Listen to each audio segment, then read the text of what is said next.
আচ্ছা, ক্লাস 9-এর আজকে তাপ চ্যাপ্টারটা শুরু হচ্ছে। তাপ হচ্ছে এক প্রকার শক্তি, ঠিক আছে। তাপ এক প্রকার শক্তি যার সিজিএস একক হচ্ছে ক্যালোরি। এই ক্যালোরি এককটা আমরা বারবার ব্যবহার করব তাপের ক্ষেত্রে। আচ্ছা, এই যে বলে দিলাম তাপ এক প্রকার শক্তি, তার প্রমাণ কি?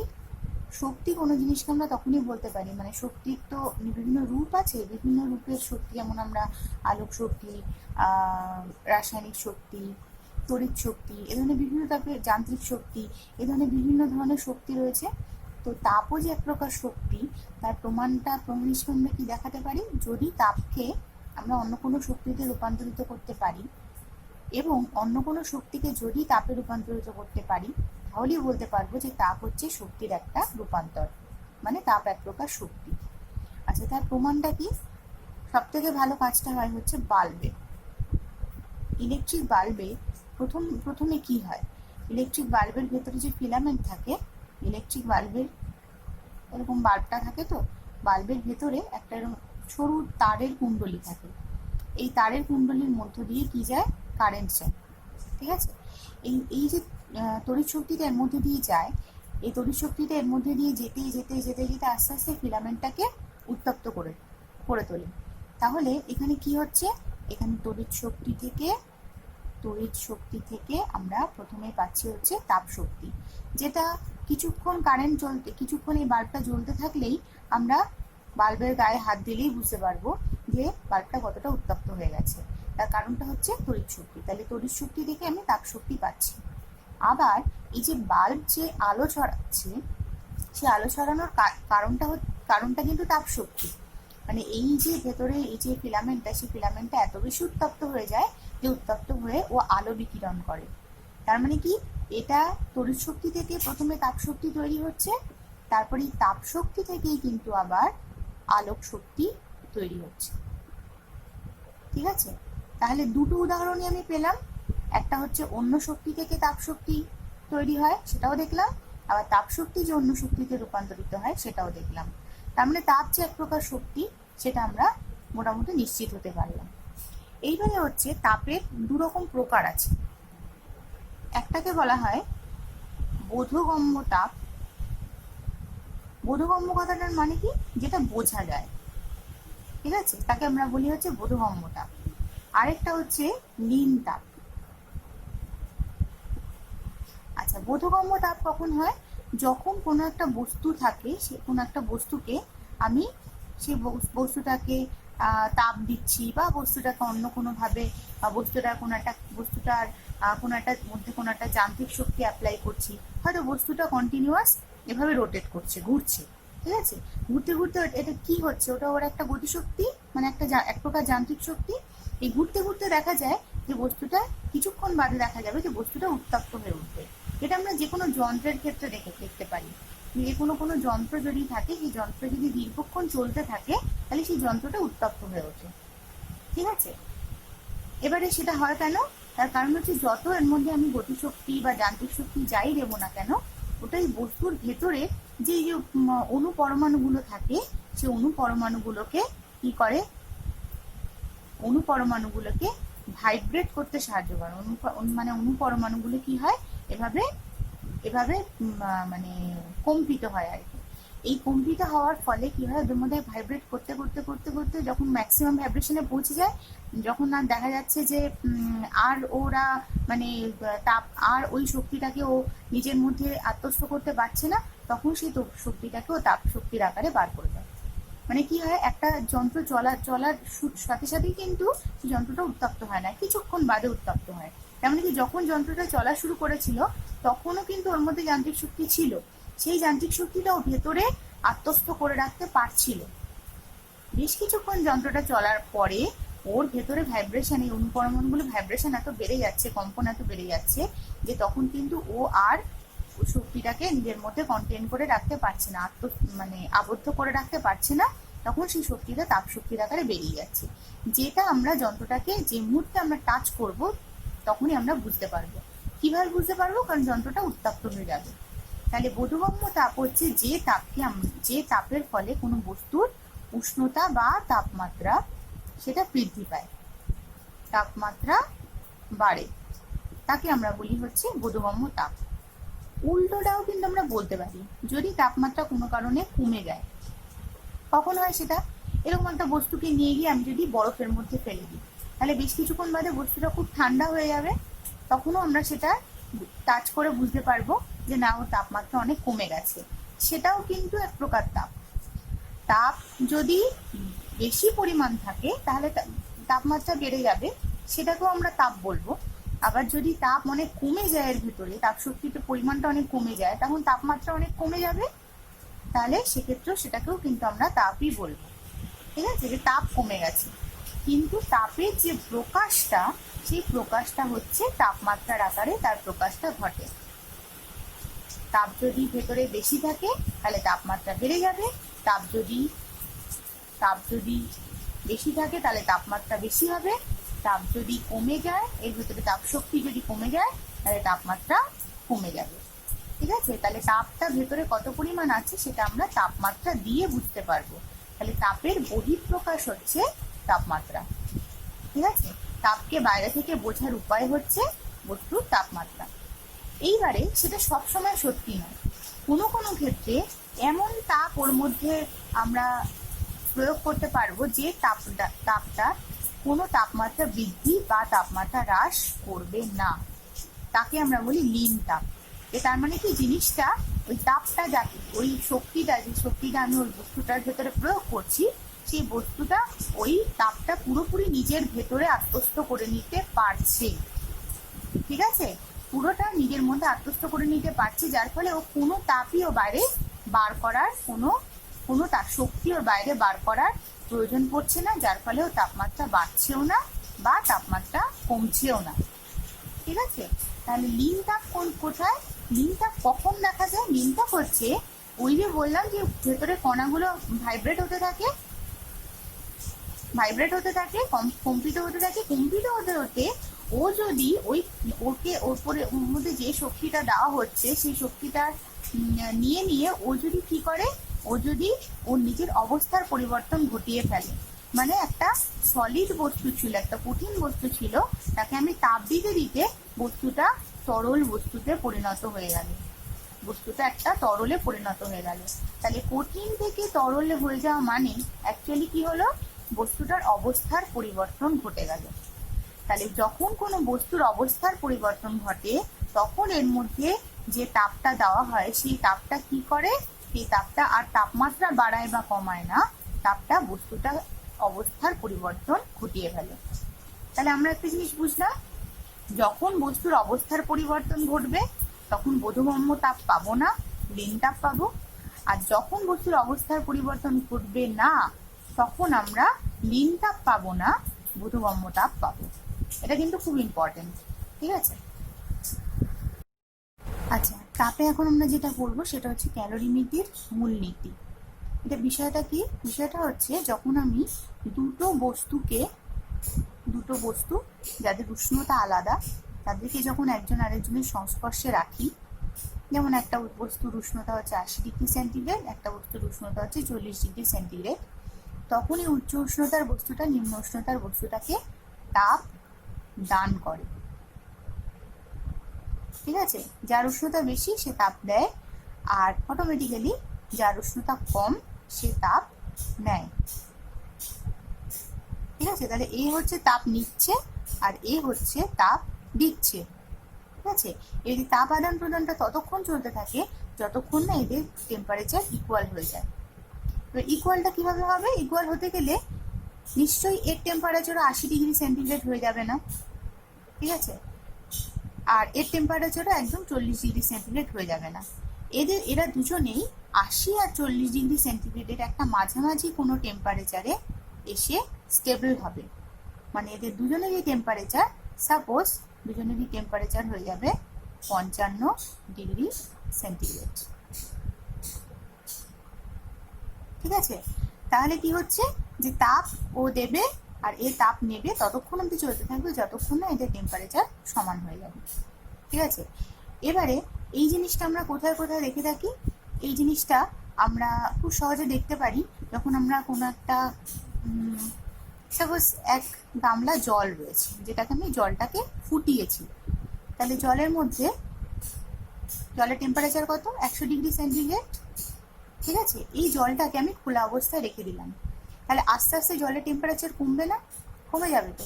কমতে কমতে আমি যদি ইনাফ টাইম রেখে দিই, অনেকক্ষণ ধরে রেখে দিই, তাহলে দেখা যাবে যে জলের টেম্পারেচার 100 থেকে আস্তে আস্তে নেমে হয়তো প্রথমে 70°C হচ্ছে, তারপরে আরও কমে হয়তো 30°C হচ্ছে।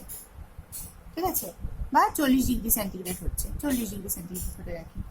এবার এই যে টেম্পারেচারটা কমছে, সেই টেম্পারেচারটা কেন কমছে, কিভাবে কমছে? তাপটাও কাকে দিচ্ছে? কাউকে তো দিতে হবে তাপটা, তা না হলেও টেম্পারেচার তো কমবে না। তাপটাও দেখছে কি, খোলা অবস্থায় রেখে দিলে যেটা হয়, এই বাতাসকেও তাপটা দিয়ে দিচ্ছে, আশপাশে যে বাতাস রয়েছে। এবার যেমন কি হয়, গরমকালে বাতাসের টেম্পারেচার কত হয়, আমাদের জেনারেল টেম্পারেচার আমি ধরে নিলাম 30°C। ঠিক আছে, তাহলে কি হচ্ছে, বাতাসের সাথে ও টেম্পারেচারের ডিফারেন্স কত, 100 - 30 মানে 70°C ডিফারেন্স। ও ওকে তাপ দিতে থাকবে, ও তাপ নিতে থাকবে, নিতে নিতে নিতে একটা টাইমে এসে মাঝামাঝি কোনো একটা জায়গায়, সাপোজ আমি ধরলাম 50°C এসে দুজনেরই টেম্পারেচার হয়ে গেল 50°C। এবার তাহলে তোমাদের মনে হতে পারে, ও আচ্ছা, তাহলে আমি যদি 1 ফুটন্ত জল রেখে দিই, তাহলে আশপাশের টেম্পারেচার 50°C, তার মানে আমার ঘরের উষ্ণতা বেড়ে যায়। এইবারে ঘরের উষ্ণতা বেড়ে যায় কিরকম, ইমিডিয়েট কি বলে, যেখানে আমি বস্তুটাকে রেখেছি, ফুটন্ত জলটাকে রেখেছি, তার একদম আশপাশের যে বাতাসটা, তার টেম্পারেচারটা কিন্তু টেম্পোরারিলি 50°C হয়ে যায়। এবার যেটা হয়, এই বাতাসটুকুর টেম্পারেচার 50°C হয়েছে, যেটা এর সংস্পর্শে আছে, কিন্তু আশপাশের যে বাতাস ঘরে, তার টেম্পারেচার তো আর 50°C হয়নি, তার টেম্পারেচার 30° রয়েছে। এবার কি হচ্ছে, এর উষ্ণতা 50°, কিন্তু এর উপরের যে বাতাস, সেই বাতাসের উষ্ণতা হচ্ছে 30°C, যেটা এর থেকে বেশ কিছুটা দূরে রয়েছে। এবার এ কি করবে, এ আবার একে তাপ দিতে থাকবে, এই সাইডেও তাপ দিতে থাকবে, এই সাইডেও তাপ দিতে থাকবে, দিতে দিতে আস্তে আস্তে পুরো ঘরের উষ্ণতাটা 30°C থেকে, পুরো ঘরের উষ্ণতাটা হয়তো 30°C থেকে একটু বাড়বে। পুরো ঘরের বাতাসটাকে আমি যদি কনসিডার করি, তাহলে পুরো ঘরের বাতাসের উষ্ণতা হয়ে যাবে হয়তো 30 থেকে 32°C, কারণ ঘরের মধ্যে অনেকটা বাতাস রয়েছে। ঠিক আছে, তাহলে এই জন্য কি হচ্ছে, এইভাবে আমাদের ক্যালোরিমিতির এই ঘটনাটা, মানে ক্যালোরিমিতির মূলনীতিতে এটাই বলা হয় যে এ যতটা পরিমাণ তাপ দেবে, এ ততটা পরিমাণ তাপ নেবে, এবং এ ততক্ষণ অবধি তাপ দিতে থাকবে, আর এও ততক্ষণ অবধি তাপ নিতে থাকবে, যতক্ষণ না এদের উষ্ণতা একটা নির্দিষ্ট টেম্পারেচারে পৌঁছবে। ঠিক আছে, তাহলে ক্যালোরিমিতির মূলনীতি যেটা আমরা করে থাকি, সেটা হচ্ছে যে দুটি বস্তু যদি পরস্পরের সংস্পর্শে থাকা বস্তু, দুটি সংস্পর্শে থাকা ভিন্ন উষ্ণতার বস্তু, মানে আলাদা আলাদা উষ্ণতার বস্তুর ক্ষেত্রে কি হবে, উচ্চ উষ্ণতার বস্তুর দ্বারা বর্জিত তাপ, মানে উচ্চ উষ্ণতার বস্তুটা যতটা তাপ ছেড়ে দেবে, সেই তাপ ইকুয়াল টু হবে নিম্ন উষ্ণতার বস্তু দ্বারা গৃহীত তাপ, মানে নিম্ন উষ্ণতার বস্তুটা যতটা তাপ নেবে। ঠিক আছে, উচ্চ উষ্ণতার বস্তু যতটা তাপ ছাড়বে, নিম্ন উষ্ণতার বস্তু ততটাই তাপ নিয়ে নেবে। এইবারে করতে করতে কি হবে, কি বললাম, যেটা একটা নির্দিষ্ট উষ্ণতায় পৌঁছবে দুজনেই, যেটা উচ্চ উষ্ণতার বস্তুর প্রাইমারি যে উষ্ণতা তার থেকে কম হবে, আর নিম্ন উষ্ণতার বস্তুটা যে উষ্ণতায় ছিল তার থেকে বেশি হবে। ওই যে যেমন 80 আর 40 ছিল দুজনের উষ্ণতা, মাঝামাঝি গিয়ে কত হলো, 55, তাই সেটা 40-এর থেকে বেশি, আবার 80-এর থেকে কম। এবার সেই টেম্পারেচারটা আমি ধরে নিলাম, আমি যদি ধরে নিই, এটা আমাদের জানার জন্য আর কি, যে মনে করি উষ্ণতা, মনে করি ফাইনাল যে উষ্ণতা,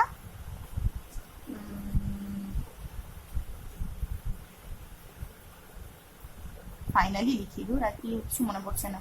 ফাইনাল উষ্ণতা হচ্ছে দুজনেরই কত, টি ডিগ্রি সেন্টিগ্রেড, ঠিক আছে, টি ডিগ্রি সেন্টিগ্রেড। আর ধরে নিই যে প্রথমে যে বস্তু দুটো ছিল তাদের একজনের ছিল উষ্ণতা T1 ডিগ্রি সেন্টিগ্রেড, একজনের ছিল T2 ডিগ্রি সেন্টিগ্রেড। আর ধরে নিলাম কি যে T1 ডিগ্রি সেন্টিগ্রেড হচ্ছে T2 থেকে বেশি, তার মানে এই উষ্ণতাটা বেশি, এই উষ্ণতাটা কম। আর এদের মধ্যে ক্যালোরিমিতির আদান প্রদানের ফলে ফাইনাল উষ্ণতা কত হয়েছে, T ডিগ্রি সেন্টিগ্রেড। তাহলে এবার এই যে কথাটা বলেছি আমি যে উচ্চ উষ্ণতার বস্তু দ্বারা বর্জিত তাপ ইকুয়াল টু নিম্ন উষ্ণতার বস্তু দ্বারা গৃহীত তাপ, সেটাকে আমি যদি ম্যাথামেটিক্যালি বা গাণিতিক ভাবে লিখি তাহলে কি লিখবো, উচ্চ উষ্ণতার বস্তুর দ্বারা বর্জিত তাপ কতটা, সেটা কিসের কিসের উপর নির্ভর করবে, সেটা নির্ভর করবে এই যে বস্তুটা রয়েছে সেই বস্তুটার ভর, যেটাকে আমি m1 ধরলাম, এর আপেক্ষিক তাপ যেটাকে S1 ধরলাম, আর এই বস্তুটা এই ফাইনাল উষ্ণতার থেকে এই বস্তুটার উষ্ণতা কতটা বেশি সেইটা। ফাইনাল উষ্ণতা হচ্ছে T আর আগের উষ্ণতা হচ্ছে T1 যেটা T এর থেকে বেশি। এই তিনটে জিনিসের গুণফলের উপর নির্ভর করবে যে উচ্চ উষ্ণতার বস্তুটা কতটা তাপ বর্জন করছে। আর নিম্ন উষ্ণতার বস্তু যার ভর হচ্ছে M2, যার আপেক্ষিক তাপ হচ্ছে S2, আর যার ফাইনাল টেম্পারেচার T অ্যাকচুয়ালি প্রথম যে টেম্পারেচার ছিল তার থেকে বেশি হবে, তার সাথে উষ্ণতার পার্থক্য। ঠিক আছে, তাহলে কি হলো, এইখানে আমি একটা বস্তু নিয়েছিলাম যার ভর ছিল M1, আপেক্ষিক তাপ ছিল S1, আর এখানে একটা বস্তু নিয়েছিলাম যার ভর ছিল M2 আর আপেক্ষিক তাপ ছিল S2। আর তারা এভাবে যেই সংস্পর্শে রাখলাম তাপ দেওয়া নেওয়া করে ফাইনাল উষ্ণতা হয়ে গেল T ডিগ্রি সেন্টিগ্রেড। যেহেতু T1 T2 থেকে বেশি, সেই জন্য কি হবে, এই ফাইনাল উষ্ণতাটা T1 এর থেকে কম হবে আর T2 থেকে বেশি হবে। ঠিক আছে, 80 আর 40-এর মাঝে 80 থেকে কম হয়েছিল 55 ডিগ্রি আর 40-এর থেকে বেশি হয়েছিল 55 ডিগ্রি। ঠিক আছে, সেইটা এবারে কতটা তাপ দিচ্ছে সেটা কিসের কিসের উপর নির্ভর করছে, M1 গুণ S1 গুণ T1 minus T equal to হচ্ছে M2 into S2 into T minus T2। তাহলে এটা হচ্ছে উচ্চ উষ্ণতার বস্তুটা কতটা তাপ ছাড়ছে সেটা, আর এটা হচ্ছে নিম্ন উষ্ণতার বস্তুটা কতটা তাপ গ্রহণ করছে সেটা। এই দুটো সবসময় সমান হবে, এটাই হচ্ছে ক্যালোরিমিতির মূলনীতি। আচ্ছা, এবার যখন প্রশ্ন আসে যে ক্যালোরিমিতির মূলনীতি কি, তখন কিন্তু আমাদের এইটুকু লিখলেই হয়, এই যে এইটুকু, যে দুটি ভিন্ন উষ্ণতার বস্তুকে যদি পরস্পরের সংস্পর্শে রাখা যায় তাহলে উচ্চ উষ্ণতার বস্তু দ্বারা বর্জিত তাপ ইকুয়াল টু নিম্ন উষ্ণতার বস্তু দ্বারা গৃহীত তাপ হয়। এবার যদি পরে বলে যে গাণিতিক ভাবেও লেখো বা ব্যাখ্যা করো, তখন আমাদের এইটা লিখতে হবে যে দুটো, সাপোজ আমি বস্তু রাখলাম, সেই বস্তুর যে উষ্ণতা এত, তাদের ভর আপেক্ষিক তাপ এত এত, তাহলে এরকম হবে। যদি গাণিতিক ভাবে চায়, সাধারণত গাণিতিক ভাবে চাওয়া হয় না, এই ফর্মুলাটা দিয়ে অঙ্ক আসে।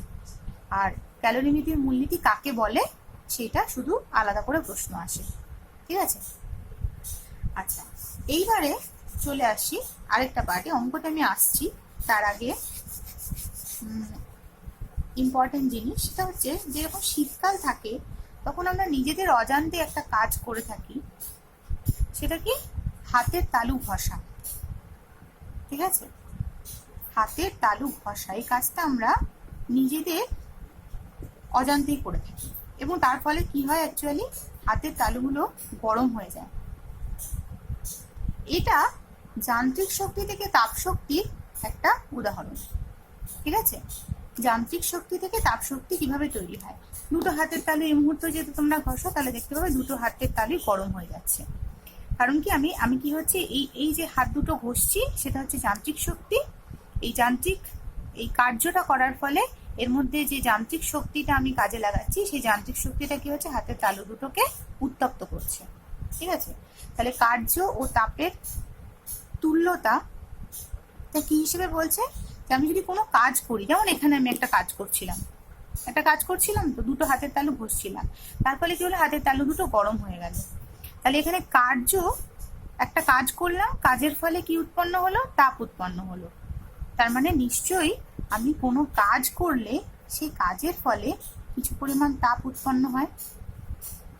যত বেশি পরিমাণ কাজ করব, ডাব্লিউ হচ্ছে কার্য, ওয়ার্ক, আর এইচ হচ্ছে হিট বা তাপ। যত বেশি পরিমাণ কাজ করব তত বেশি তাপ উৎপন্ন হবে। তাহলে যত বেশি পরিমাণ কার্য করব তত বেশি পরিমাণ তাপ উৎপন্ন হবে। এই চিহ্নটাকে বলা হয় সমানুপাতিক চিহ্ন। সমানুপাতিক চিহ্ন খেয়াল নেই করেছো কিনা তোমরা। সমানুপাতিক চিহ্ন জিনিসটা কি? এই সমানুপাতিক চিহ্নটা আমরা তখন ব্যবহার করি যখন এই সমানুপাতিক চিহ্নর বাদিকের রাশিটা বেশি হলে তার ফলাফল হিসেবে ডান দিকের রাশিটাও বেশি হয়। ঠিক আছে, যেটা আমরা করেছি, আমরা অঙ্কে করেছি ক্লাস 8-এ, যেখানে আমরা সরল সম্পর্ক, ব্যস্ত সম্পর্ক করেছিলাম না? সরল সম্পর্ক কি ছিল? যে একটা বাড়লে আরেকটাও বাড়তো, তাই তো? এটা হচ্ছে সরল সম্পর্কের চিহ্ন, সমানুপাতিক চিহ্ন। ঠিক আছে, আর ব্যস্ত সম্পর্ক হলে কি হয়? একটা বাড়লে আরেকটা কমে। সেক্ষেত্রে আমাদের লিখতে হয় কি, সাপোজ কার্যের সাথে যদি কোনো একটা রাশি যদি ব্যস্ত সম্পর্কে থাকে, তাকে আমরা এইভাবে লিখব। রাশিটাকে আমি সাপোজ ধরে নিলাম এ, কোনো একটা রাশি আর কি। তাহলে সেটা কার্য যত করব এর পরিমাণ যদি কমতে থাকে, তার ফলে তাকে আমি এই চিহ্ন দিয়ে প্রকাশ করব। চিহ্নটা সমানুপাতিকই থাকবে, শুধু ডান দিকে আমি 1/, করে লিখবো। ঠিক আছে, তাহলে এটা হচ্ছে সরল সম্পর্ক বোঝানোর নিয়ম। আর যেটা লিখেছিলাম মুছে দিলাম, সেটা হচ্ছে ব্যস্ত সম্পর্ক বোঝানো। আপাতত আমাদের এটুকু মনে রাখলেই হবে। তার কার্য আর তাপ হচ্ছে সমানুপাতিক। সমানুপাতিক যখন হয়, সমানুপাতিক চিহ্ন দিয়ে কোনো অঙ্ক করা যায় না। অঙ্ক করতে গেলে আমাকে ইকুয়াল টু সাইনে নিয়ে যেতে হয়। যখনই সমানুপাতিক চিহ্নকে ইকুয়াল টু সাইনে নিয়ে যেতে হয়, তখন আমাদের তার জন্য একটা ধ্রুবক আনতে হয়। ধ্রুবক মানে এমন একটা সংখ্যা, যে সংখ্যাটা ওই দুটো রাশির জন্য যার মান সবসময় সেম থাকবে।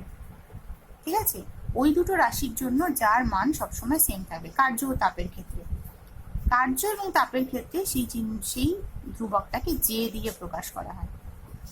ঠিক আছে, তাহলে জে হচ্ছে একটা ধ্রুবক, যাকে বলা হয় তাপের যান্ত্রিক। আচ্ছা, এটা কি বলছিলাম? যে কার্য এবং তাপের তুল্যতাতে আমরা দেখলাম কি W equal to J H হয়, যেখানে জে এর কথাটা বলছেন, জে কে বলা হয় তাপের যান্ত্রিক তুল্যাঙ্ক। এইবারে যদি প্রশ্ন করা যে জে কাকে বলে, সেখান থেকে আমাকে যদি প্রশ্ন, তাপের যান্ত্রিক তুল্যাঙ্ক কাকে বলে, জে কাকে বলে তো আর আসবে না। যাই হোক, তাহলে আমি কি করব? আমি দেখি যে এইচ ইকুয়াল টু, দেখতে পাচ্ছি যে এইচ ইকুয়াল টু যদি 1 হয়, তাহলে এই রিলেশনশিপ অনুযায়ী ডাব্লিউ ইকুয়াল টু জে হবে, তাই তো? তার মানে কি, যে পরিমাণ কার্য করলে একক পরিমাণ তাপ উৎপন্ন হয়, তাকেই বলা হয় তাপের যান্ত্রিক তুল্যাঙ্ক, তাই তো? ডাব্লিউ মানে কার্য, তাহলে ডাব্লিউ ইকুয়াল টু জে হয়ে যাওয়া মানে, জে মানে বলতে চাইছি কিছু পরিমাণ কার্য। কতটা পরিমাণ কার্য? যে পরিমাণ কার্য করলে একক পরিমাণ তাপ উৎপন্ন হয়, তাকেই বলা হয় তাপের যান্ত্রিক তুল্যাঙ্ক। ঠিক আছে, তাহলে কার্য এবং তাপের তুল্যটা বোঝা গেল যে আমরা যত বেশি হাঁটবো, যত বেশি কার্য করব, তত বেশি তাপ উৎপন্ন হবে, তাই তো? আর যত বেশি দৌড়বো, তত বেশি আমাদের ঘাম ঝরবে। তার মানে কি, তত বেশি শরীর আমাদের উত্তপ্ত হচ্ছে। আর হচ্ছে তাপের যান্ত্রিক তুল্যাঙ্কটা কাকে বলে? তাপের যান্ত্রিক তুল্যাঙ্ক হচ্ছে যে পরিমাণ কার্য করলে পরে একক পরিমাণ তাপ উৎপন্ন হয়, তাকে বলা হয় তাপের যান্ত্রিক তুল্যাঙ্ক। তাহলে তাপের যান্ত্রিক তুল্যাঙ্কের এককটা, এখানে ডাব্লিউ এর একক কি তো আমরা সবাই জানি। কার্যের একক কি হয়? কার্যের একক হয় জুল। ঠিক আছে, জুল অথবা আর্গ। এসআই পদ্ধতিতে জুল, আর এর পদ্ধতিতে আর্গ। তাপের এককটা কি? তাপের একক করলাম হচ্ছে ক্যালোরি, তাই তো? তাহলে জে এর এককটা কি? জে এর একক কি হবে? ডাব্লিউ এর একক বাই এইচ এর একক, তাই তো? ডাব্লিউ এর একক বাই এইচ এর একক। ডাব্লিউ এর একক কি? ডাব্লিউ এর একক হচ্ছে জুল, আর এইচ এর একক হচ্ছে ক্যালোরি। তাহলে এর এককটা হচ্ছে, তাপের যান্ত্রিক তুল্যাঙ্কের একক হচ্ছে জুল পার ক্যালোরি বা আর্গ পার ক্যালোরি। জুল বসালে জুল পার ক্যালোরি অথবা আর্গ পার ক্যালোরি। বোঝা গেল? আচ্ছা, এইবারে আমরা চলে আসি নেক্সট একটা ইয়েতে যেটা শুরু থেকেই করিয়েছিলাম যে তাপ দু রকমের হয়, কি কি যেন ছিল, বোধগম্য তাপ আর লীন তাপ। এতক্ষণ অব্দি আমরা বোধগম্য তাপ নিয়ে প্রচুর কথা বলেছি। এইবার আমরা যেটা আসবো সেটা হচ্ছে লীন তাপ নিয়ে আমরা কথা বলবো। বোধগম্য তাপটা তো বোঝা হয়েই গেল। বোধগম্য তাপ কোথায় করলাম যেন, ওই যে যখন ক্যালোরিমিটার মূলনীতিতে করলাম যে এ তাপ দেবে ও তাপ দেবে, কত পরিমাণ তাপ দেবে কত পরিমাণ তাপ নেবে, সেই সব কিছুই ওই সমস্ত কিছুই তো বোধগম্য তাপের মধ্যে পড়ছে। ঠিক আছে, লীন তাপ হয়ে যাওয়া মানে সে তো বডির ভেতরে সে অ্যাবজর্ব হয়েই গেছে, ঠিক আছে, বস্তুর ভেতরে। তাহলে সেই জিনিসটা, সেই তাপ তো আর বাইরে প্রকাশও পাবে না, আর সেই তাপ দেওয়া নেওয়ারও কোনো প্রশ্ন থাকবে না। তাহলে লীন তাপটা কখন কাজ হয়? লীন তাপটা বলেছিলাম অবস্থার পরিবর্তনের সময়, বস্তুর অবস্থার পরিবর্তনের সময় কিন্তু লীন তাপটা কার্যকরী হয়। এইবার বস্তুর অবস্থার পরিবর্তন আমরা জেনারেলি কি কি জেনে থাকি? একটা হচ্ছে কি, কঠিন বস্তু থেকে তরল বস্তু হতে পারে, তরল বস্তু থেকে গ্যাসীয় বস্তু হতে পারে, অথবা উল্টোটা হতে পারে, গ্যাসীয় থেকে তরল, তরল থেকে কঠিন। কঠিন থেকে তরল হতে গেলে কি করতে হয়? তাপ গ্রহণ করে, তাই তো। তরল থেকে গ্যাসীয় হতে গেলেও তাপ গ্রহণ করে। আর গ্যাসীয় থেকে তরল হতে গেলে কি করবে? তাপ বর্জন করবে। তেমনি তরল থেকে কঠিন হতে গেলেও তাপ বর্জন করবে। আচ্ছা, এক একটা পার্টকে আমরা কি বলি? যখন কঠিন থেকে তরল হয় তখন সেই অবস্থার পরিবর্তনটাকে আমরা কি বলি? কঠিন টু তরল যখন হয় তখন সেই জিনিসটাকে আমরা বলি বলন। ঠিক আছে। আচ্ছা, যখন তরল থেকে গ্যাসীয় হয়, তরল থেকে গ্যাসীয় যখন হয় তখন সেটাকে আমরা কি বলি? সেটাকে আমরা বলি হচ্ছে বাষ্পীভবন, তাই তো। যখন সে বাষ্পীভবনেরই যখন বাষ্পীভবনের থেকে একটু আলাদা, যখন প্রচুর পরিমাণে তাপ দিয়ে সশব্দে হয় তখন সেটাকে আমরা বলি স্ফুটন। ঠিক আছে, বাট ইন জেনারেল আমরা বলবো বাষ্পীভবন। আচ্ছা, গ্যাসীয় থেকে তরল যদি হয় তাহলে কি হবে? গ্যাসীয় থেকে তরল উল্টো, তখন সেটাকে বলি আমরা ঘনীভবন। যেটা কখন দেখা যায়? যেমন আমি একটা উত্তপ্ত কোনো এক গামলা জল রয়েছে, উত্তপ্ত জল, সেই জলের উপর আমি কি করলাম? একটা ঢাকনা দিয়ে দিলাম। কিছুক্ষণ বাদে ঢাকনাটা তুললেই দেখতে পাবো যে ঢাকনার মধ্যে ফোঁটা ফোঁটা বিন্দু বিন্দু জল জমে গেছে। ঠিক আছে, এই জিনিসটাকে বলে ঘনীভবন। যেটা কি হচ্ছে, যে ওই যে ইয়ের যে ভেপারটা ছিল, জলের যে উত্তপ্ত জলের যে ভেপারটা ছিল, যে বাষ্পটা ছিল, সেই বাষ্পটা এমনিতে বেরিয়ে যেত, কিন্তু আমরা বাষ্পটাকে না বেরোতে দেওয়ার জন্য আমরা ঢাকনা দিয়ে দিয়েছি। কিন্তু ঢাকনাটা জলের ওই বাষ্পের তুলনায় অনেকটা ঠান্ডা। তখন কি হয়? ওই ঢাকনার উপরে ওই বাষ্পটা গিয়ে ধাক্কা খায়, এবং ধাক্কা খাওয়ার ফলে কি হয়? ও ইমিডিয়েটলি ওর যা টেম্পারেচার রয়েছে সেই টেম্পারেচার ত্যাগ করে, ওর তাপটা ত্যাগ করে আর কি, ও জলের বিন্দুতে পরিণত হয়ে ঢাকনার মধ্যে আটকে যায়। ঠিক আছে। আচ্ছা, এই জিনিসটাকে আমরা বলি হচ্ছে ঘনীভবন। আচ্ছা, কঠিন থেকে তরল হওয়া তো আমরা জানি কত, যেমন একটা এক খণ্ড বরফ রেখে দিলাম, কিছুক্ষণ বাদে ওটা গলে জল হয়ে যাবে, সেটা কঠিন থেকে তরলের উদাহরণ। তরল থেকে গ্যাসীয় উদাহরণ কি? খুব সহজ। আমরা যদি কিছু পরিমাণ জল রেখে দিই, অনেকক্ষণ ধরে রেখে দিলে আস্তে আস্তে সেই জল বাষ্পীভূত হতে থাকে উত্তাপের ফলে। বা আমরা যদি জলকে গ্যাসের উপর রাখি, দিয়ে উত্তপ্ত করি, তাহলে বেশ কিছুক্ষণ বাদে সে কি হবে? বাষ্পীভূত হয়ে গ্যাসীয় অবস্থায় পরিণত হবে। ঠিক আছে, তাহলে গ্যাসীয় থেকে তরল হলো। এবার আরেকটা যেটা কি, সেটা হচ্ছে তরল থেকে কঠিন। সেটা কখন হয়? যে আমি এক গ্লাস জল নিলাম বা এক বাটি জল নিলাম, সেটাকে আমি ফ্রিজের মধ্যে রেখে দিলাম। এবার ঠান্ডায় কি হবে? ওই কি বলে, জলটা জমে কঠিন বরফে পরিণত হবে। সেই জিনিসটাকে কি বলা হয়? কঠিনী ভবন। ঠিক আছে, তাহলে এখানে দুটো ক্ষেত্রে টেম্পারেচার বাড়ে আর দুটো ক্ষেত্রে টেম্পারেচার কমে। কোন দুটো ক্ষেত্রে টেম্পারেচার বাড়ে? এই দুটো ক্ষেত্রে টেম্পারেচার বাড়ে, তাই তো। কঠিন থেকে তরল হওয়ার সময় আমরা তাপ দিতে হয়, তরল থেকে গ্যাসীয় পদার্থ হওয়ার সময় তাপ দিতে হয়।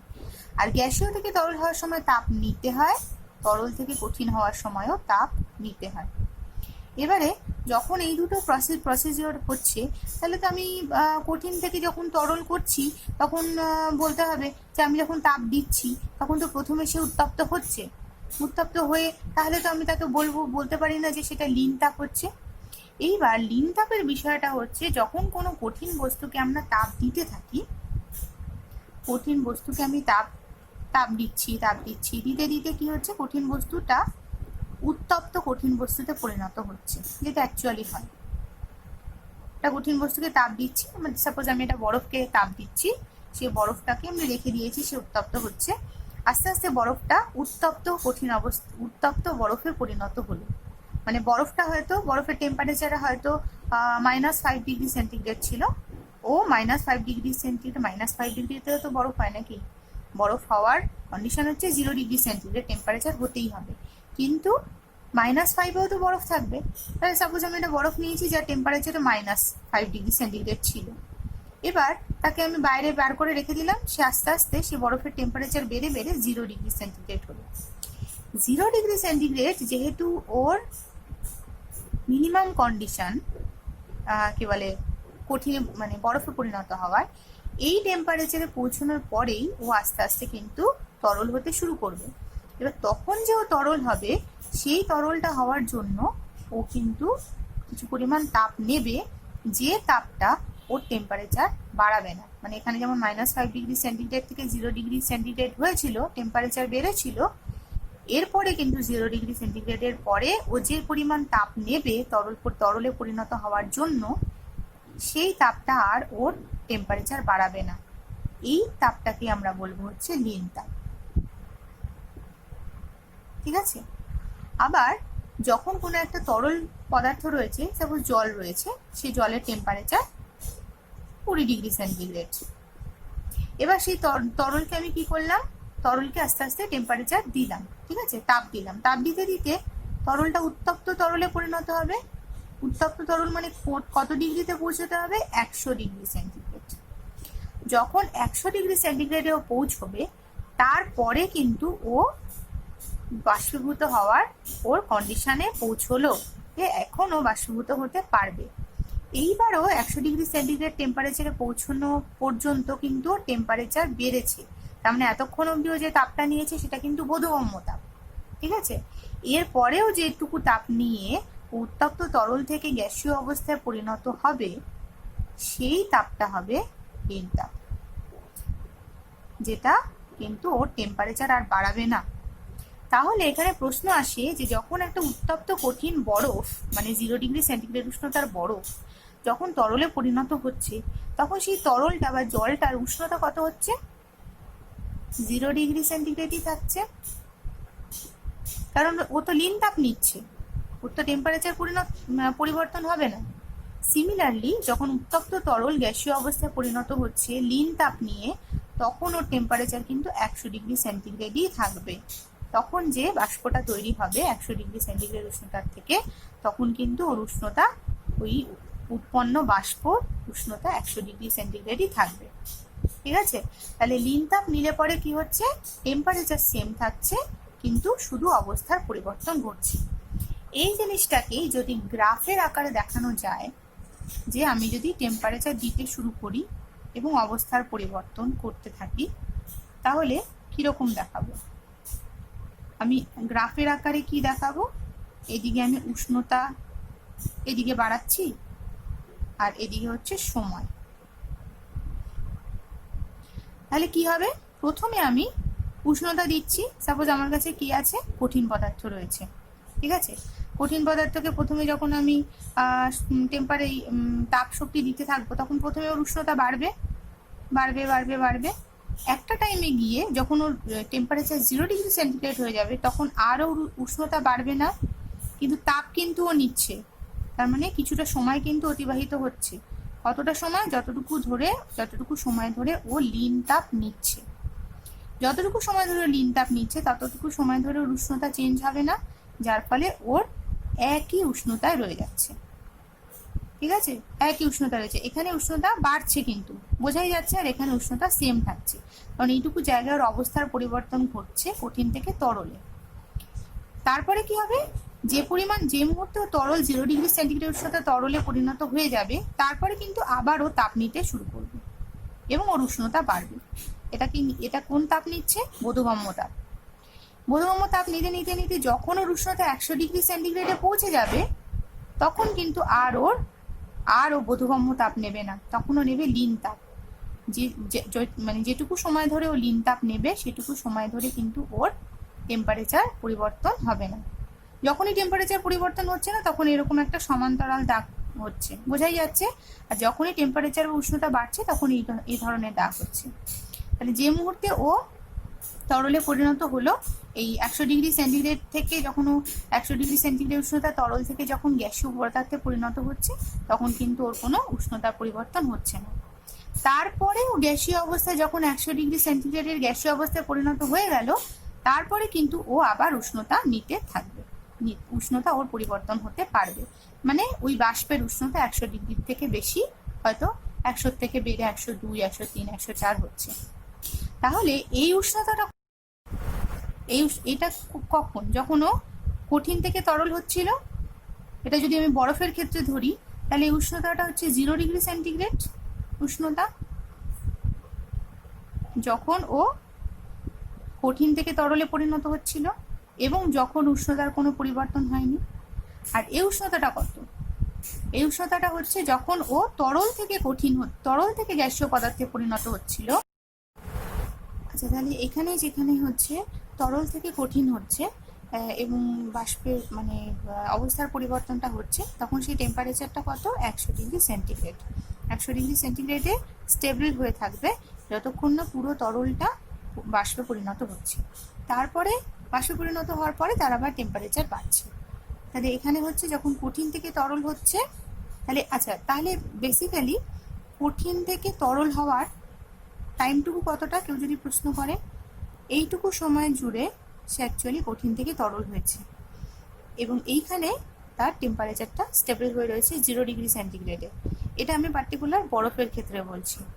আরেকটা কি, তরল থেকে যখন কঠিন হয়েছে, মানে জল থেকে যখন বাষ্প হলো, তখন সেইটুকু সময় কতটুকু?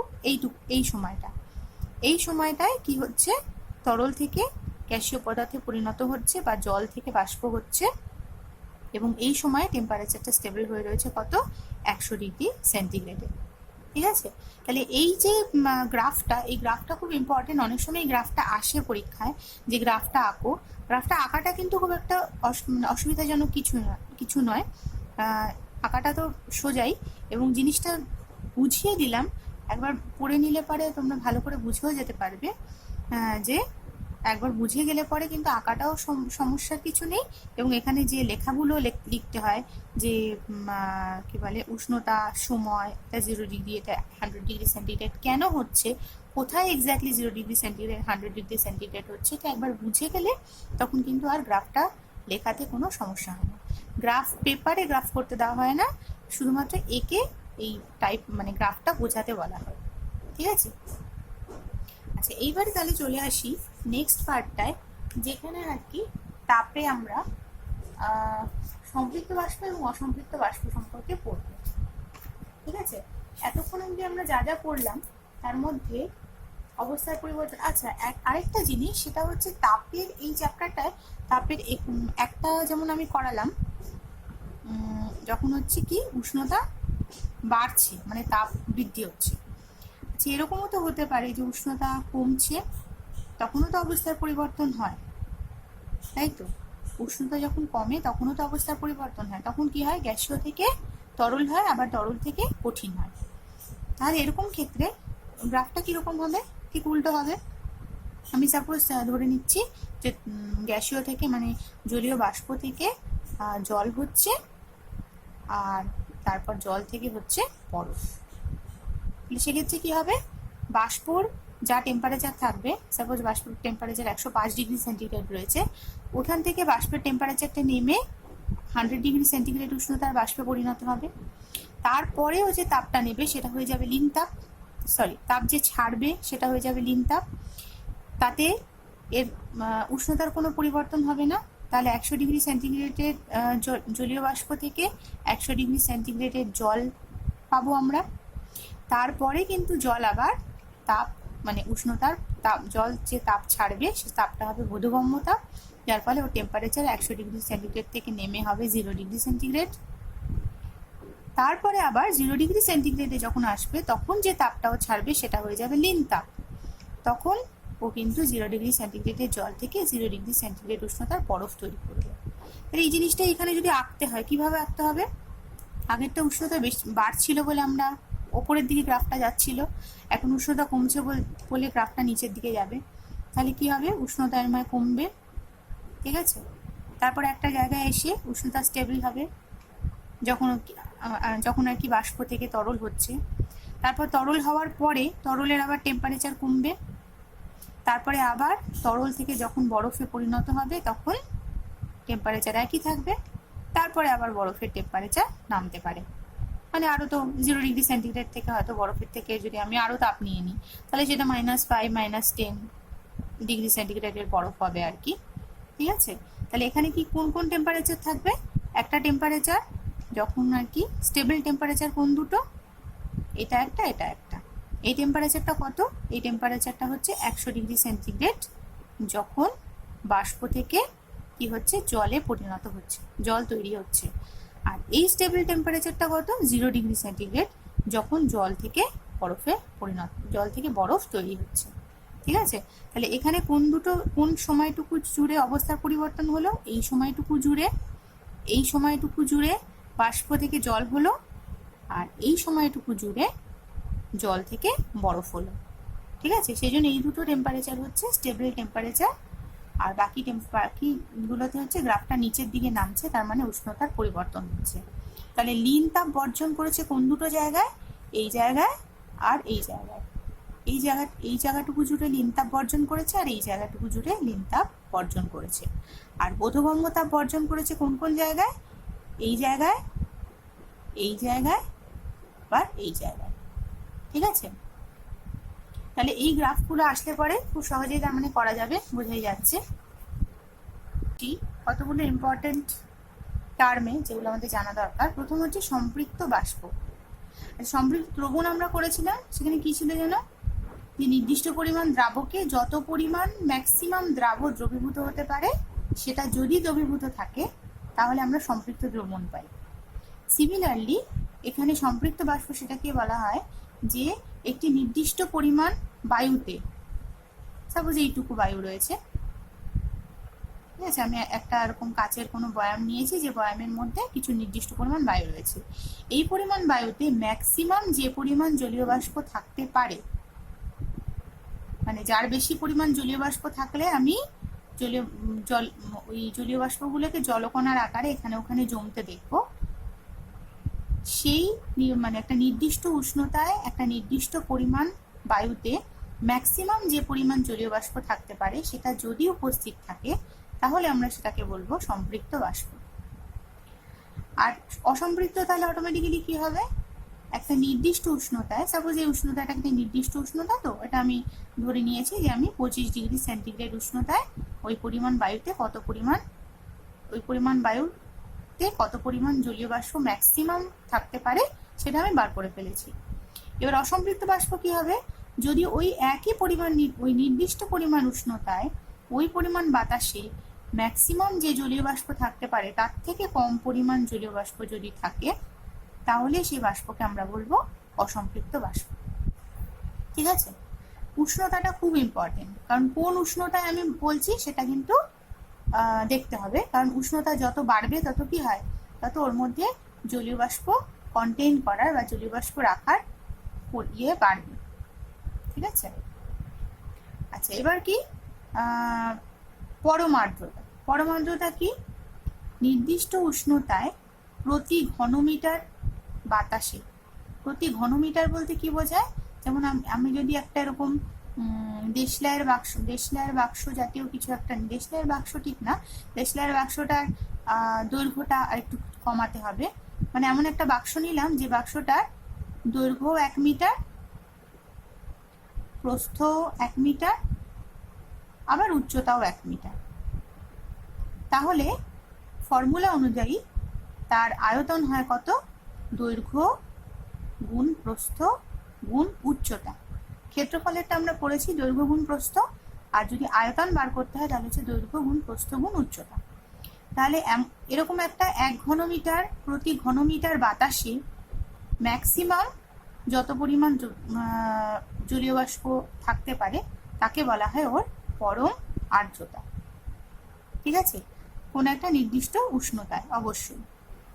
আর আপেক্ষিক আর্দ্রতা কতটা? আপেক্ষিক আর্দ্রতা তাহলে কাকে বলে? যে এমন তো নেসেসারি নয় যে কোনো একটা জায়গায় প্রতি ঘনমিটার বাতাসে ঠিক ততটাই জলীয় বাষ্প আছে যতটা থাকতে পারে, তার থেকে কমও থাকতে পারে। তাহলে আপেক্ষিকটা হচ্ছে যে কোনো নির্দিষ্ট উষ্ণতায় 1 ঘনমিটার প্রতি ঘনমিটারে যে জলীয় বাষ্প আছে তাকে যদি আমি ওই নির্দিষ্ট উষ্ণতায় প্রতি ঘনমিটারে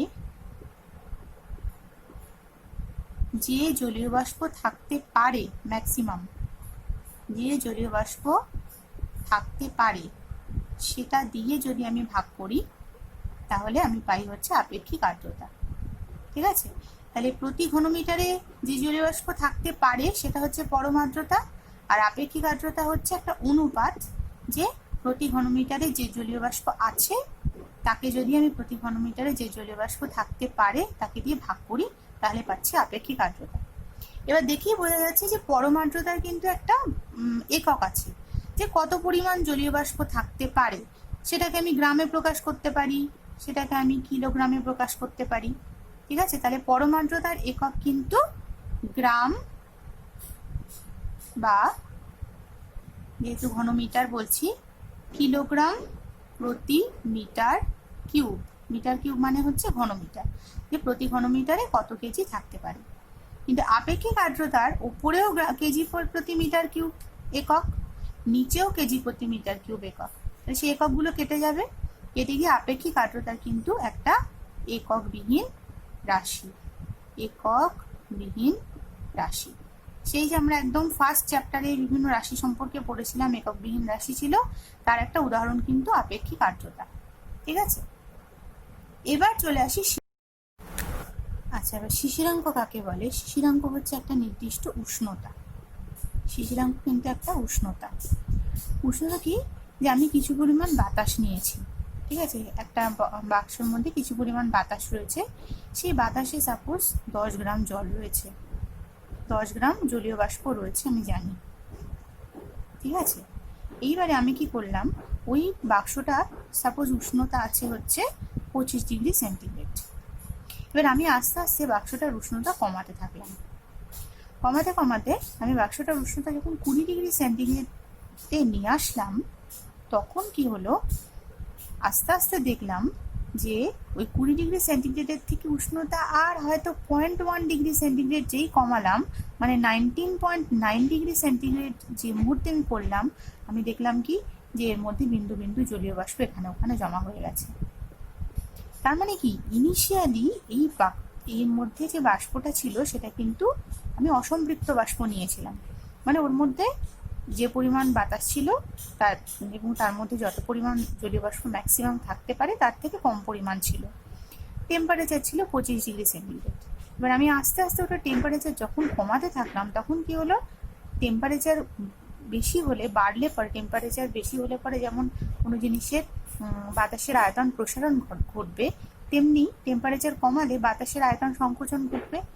তাহলে প্রথমে ওর মধ্যে যত পরিমাণ বাতাস ছিল, তার মধ্যে যত পরিমাণ জলীয় বাষ্প ছিল, তাতে বাষ্পটা অসম্পৃক্ত থাকলেও যে মুহূর্তে আমি ওর টেম্পারেচার কমাতে থাকছি, তখন দেখা যাচ্ছে যে একটা টাইমে সেই 20 ডিগ্রি সেন্টিগ্রেডে এসে ওর মধ্যে যে পরিমাণ বাতাস আছে, সেই বাতাসটুকু 10 গ্রাম জলীয় বাষ্প দ্বারা অ্যাকচুয়ালি সম্পৃক্ত হয়ে গেছে।